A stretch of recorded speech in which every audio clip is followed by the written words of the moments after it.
ជន់ដីក្រុងធ្វើខ្លួនកម្មករសំណងជីវិនថាវាមិនសុំស្រួលរុនឌូដូចជាធ្លាក់អន់លងដៃជើងរាងកាយមិនសំណងប្រឹងឡើងមានតែបាយច្រតង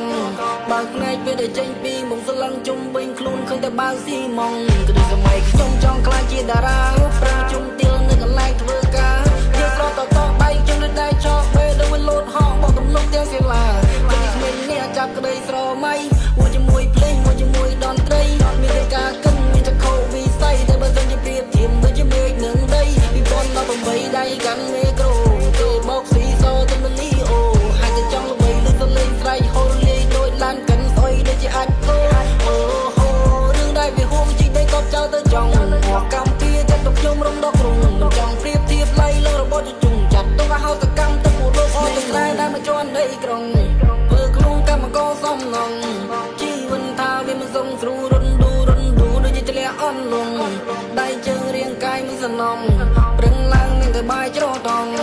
បើភ្នែកពេលដែលចេញពីមុខស្លឹងជុំវិញខ្លួនឃើញតែបាវស៊ីម៉ង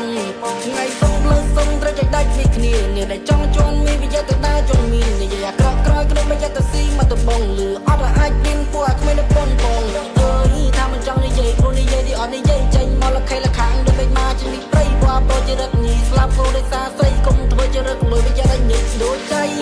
ពេលនេះថាមិនដូចពីមុនព្រោះចង់ជន់ខ្ញុំមិនលើវាសោចលែងសំ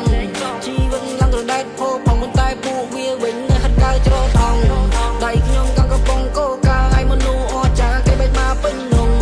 នេះឬជាទង្វើនេះធ្វើឲ្យដេកចាំមើលវាស៊ីមីកំពុងថ្ងៃនោះឆ្នាំមុនថ្ងៃនឹងមកខ្ញុំខំប្រឹងជីវិតទៅយ៉ាងណាកាន់បិញយកគូមកសរសេរចេញជាសំណេរខ្ញុំមានលយខ្ញុំចង់ខ្លាចជាតារា